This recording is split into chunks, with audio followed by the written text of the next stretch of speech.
Renungan Pagi, Yesus nama di atas segala nama oleh Ellen G. White, 17 September 2024.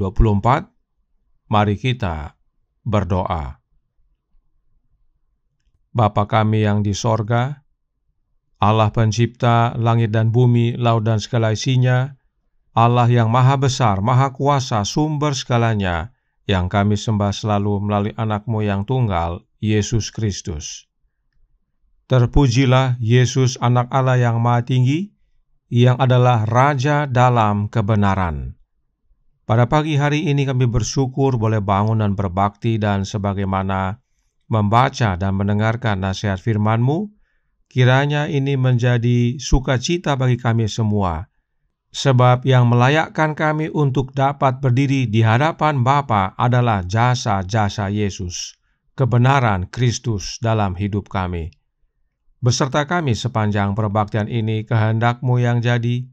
Ampun kami akan dosa dan salah, karena kami berdoa hanya dalam nama Anak Allah yang tunggal, Yesus Kristus, yang adalah Tuhan dan Juru Selamat kami. Amin. Renungan hari ini akan dibacakan oleh Saudara Flandi Torondek. Kepada Saudara Flandi, kami persilahkan. Selamat pagi. Judul renungan kita pada pagi hari ini, tanggal 17 September, adalah Raja dalam Kebenaran. Ayat Alkitab, dalam zamannya Yehuda akan dibebaskan, dan Israel akan hidup dengan tentram. Dan inilah namanya yang diberikan orang kepadanya, Tuhan keadilan kita. Yeremia 23:6. Penggambaran Yesaya yang penuh gairah tentang kemuliaan Mesias adalah pelajarannya siang dan malam, tunas dari Tunggul Isai, seorang raja yang akan memerintah dalam kebenaran, menghakimi orang-orang dengan keadilan, tempat perlindungan terhadap angin ribut, naungan batu yang besar di tanah yang tandus. Israel tidak lagi disebut yang ditinggalkan suami, atau tanahnya yang sunyi, tetapi akan disebut oleh Tuhan yang berkenan kepadaku, dan tanahnya yang bersuami. Yesaya 11 ayat 4, dan Yesaya 32 ayat 2, dan Yesaya 62 ayat 4. Hati orang buangan yang kesepian itu dipenuhi dengan penglihatan yang mulia. Ia memandang raja dalam keindahannya dan melupakan diri sendiri. Ia melihat keagungan, kekudusan, dan merasa dirinya tidak berdaya dan tidak layak. Ia siap untuk pergi sebagai utusan surga, tidak gentar oleh manusia, karena ia telah memandang yang ilahi. Ia dapat berdiri tegak dan tak kenal takut di hadapan raja-raja duniawi, karena ia telah tunduk di hadapan Raja segala raja. Yohanes tidak sepenuhnya memahami hakikat kerajaan Mesias. Ia menantikan Israel dibebaskan dari musuh-musuh bangsanya. Tetapi kedatangan seorang raja dalam kebenaran dan penegakan Israel sebagai bangsa yang kudus adalah tujuan utama harapannya. Dengan demikian, ia percaya nubuatan yang diberikan pada kelahirannya akan tergenapi. Mengingat akan perjanjiannya yang kudus, supaya kita terlepas dari tangan musuh, dapat beribadah kepadanya tanpa takut, dalam kekudusan dan kebenaran di hadapannya seumur hidup kita. Ia melihat umatnya tertipu, merasa puas diri, dan tertidur dalam dosa-dosa mereka. Ia ingin membangkitkan mereka kepada kehidupan yang lebih suci. Pesan yang telah Allah berikan kepadanya untuk disampaikan dirancang untuk membangkitkan mereka dari kelesuan mereka dan membuat mereka gemetar karena kejahatan mereka yang besar. Sebelum benih Injil dapat menemukan tempat berlabuh, tanah hati harus digemburkan. Sebelum mereka mencari kesembuhan dari Yesus, mereka harus dibangunkan dari bahaya yang mereka alami akibat luka-luka dosa. Desire of Ages halaman 103 dan 104. Demikian bacaan renungan pagi kita pada pagi hari ini. Tuhan Yesus memberkati. Terima kasih atas penata layanan Saudara Flandi. Tuhan Yesus memberkati. Selamat pagi saudaraku dalam Tuhan. Ayat inti renungan hari ini adalah nubuatan tentang Yesus Kristus yang adalah juru selamat dunia dan Dia disebut Tuhan kebenaran kita. Tentang hal ini, Roh Nubuat menjelaskan, kita memiliki juru selamat yang hidup. Dia tidak berada di dalam makam baru Yusuf. Dia telah bangkit dari kematian dan telah naik ke sorga sebagai pengganti dan penjamin bagi setiap jiwa yang percaya. Sebab itu, kita yang dibenarkan karena iman, kita hidup dalam damai sejahtera dengan Allah oleh karena Tuhan kita, Yesus Kristus. Roma 5 ayat 1. Orang berdosa dibenarkan melalui jasa Yesus, dan ini adalah pengakuan Allah atas kesempurnaan tebusan yang dibayarkan bagi manusia. Bahwa Kristus taat, bahkan sampai mati di kayu salib, adalah jaminan penerimaan orang berdosa yang bertobat di hadapan Bapa. Lalu, haruskah kita membiarkan diri kita mengalami keraguan dan percaya dan ragu? Yesus adalah jaminan penerimaan kita di hadapan Allah. Kita berdiri dalam kasih karunia di hadapan Allah bukan karena kebaikan dalam diri kita, tetapi karena iman kita kepada Tuhan kebenaran kita. Dikutip dari Faith and Works halaman 107 paragraf 2. Yesus Kristus yang adalah kebenaran kita adalah jaminan bagi kita untuk diterima oleh Allah Bapa. Dan oleh jasa-jasa Kristus kita dapat berdiri di hadapan Bapa. Karenanya Roh Nubuat menasihatkan dalam suratnya nomor 4 tahun 1889 paragraf 34.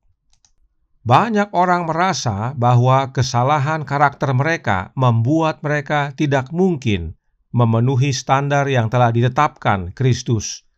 Tetapi yang harus dilakukan orang-orang seperti itu adalah merendahkan diri mereka di setiap langkah di bawah tangan Allah yang perkasa. Kristus tidak menilai seseorang berdasarkan jumlah pekerjaan yang dilakukannya, tetapi berdasarkan Roh yang mengerjakan pekerjaan itu. Kebenaran kita adalah kain kotor. Itu sebabnya yang kita perlukan adalah kebenaran Kristus, yaitu oleh kehadiran Roh-Nya. Sebab oleh Roh-Nya, Yesus mengerjakan pekerjaan pembaharuan karakter dalam hidup kita. Karenanya dilanjutkan dalam surat yang sama, masih dalam paragraf 34. Ketika Ia melihat manusia mengangkat beban, mencoba untuk menanggungnya dengan kerendahan hati, dengan ketidakpercayaan pada diri sendiri, dan dengan mengandalkannya, Ia menambahkan kesempurnaan dan kecukupannya pada pekerjaan mereka, dan itu diterima oleh Bapa. Kita diterima di dalam yang terkasih. Cacat orang berdosa ditutupi oleh kesempurnaan dan kepenuhan Tuhan kebenaran kita. Kebenaran ini penting sekali kita pahami dan percayai, karena renungan hari ini berkata dalam Jesus Name Above All Names, halaman 275 paragraf 6.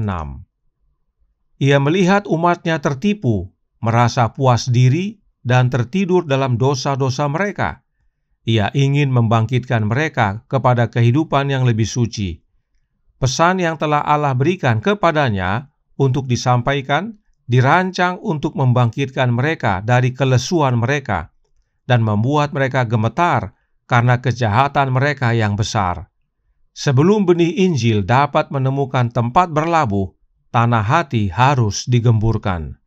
Sebelum mereka mencari kesembuhan dari Yesus, mereka harus dibangunkan dari bahaya yang mereka alami akibat luka-luka dosa.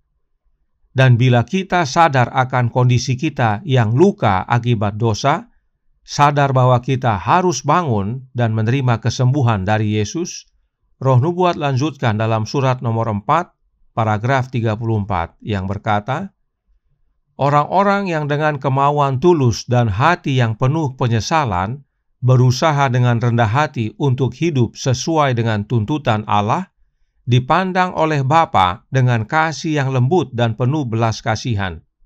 Ia menganggap orang seperti itu sebagai anak-anak yang taat, dan kebenaran Kristus diperhitungkan kepada mereka.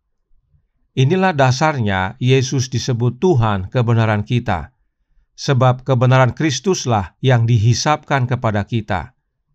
Sekarang, bagaimana caranya menerima kebenaran Kristus dalam hidup kita? Suratnya nomor 25 tahun 1882 paragraf 17 berkata, "Seperti Kristus adalah semboyannya, bukan seperti ayahmu atau ibumu, melainkan seperti Yesus Kristus tersembunyi di dalam Kristus, berpakaian kebenaran Kristus, dipenuhi dengan Roh Kristus." Inilah caranya. Kiranya kebenaran ini menjadi pembaharuan bagi kita semua, tersembunyi di dalam Yesus, mengenakan jubah kebenaran Yesus, yaitu dengan dipenuhi oleh Roh-Nya Yesus. Maka Raja dalam kebenaran tinggal di dalam kita, dan pengharapan akan kemuliaan menjadi bagian kita. Tuhan memberkati. Saya bawa dalam nama Yesus. Amin. Mari kita berdoa. Bapa kami yang di sorga, Allah pencipta langit dan bumi, laut dan segala isinya, Allah yang maha besar, maha kuasa, sumber segalanya, yang kami sembah selalu melalui anak-Mu yang tunggal, Yesus Kristus. Terima kasih atas pekabaran kebenaran yang indah pada pagi hari ini, bahwa Kristuslah kebenaran kami. Pekerjaan diri kami, perbuatan kebenaran diri kami tidak ada artinya. Hal itu tidak menyelamatkan kami, tidak melayakkan kami. Tetapi kebenaran Kristuslah, jasa-jasa Yesuslah yang melayakkan kami dan membenarkan kami di hadapan Bapa. Karenanya tolong kami ya Bapa, suruhlah roh anak-Mu dalam hati ini, dan biarlah kami semua mau membuka hati, khususnya yang percaya, agar Kristus hadir dalam hati kami oleh kehadiran Roh-Nya, sebab itulah wujud kami menerima pakaian kebenaran Kristus, wujud kami menerima Roh-Nya Kristus, dan itulah yang melayakkan kami untuk berdiri di hadapan-Mu, ya Bapa. Beserta kami sepanjang hari ini kehendak-Mu yang jadi. Ampun kami akan dosa dan salah, karena kami berdoa hanya dalam nama Anak Allah yang tunggal, Yesus Kristus, yang adalah Tuhan dan Juru Selamat kami. Amin.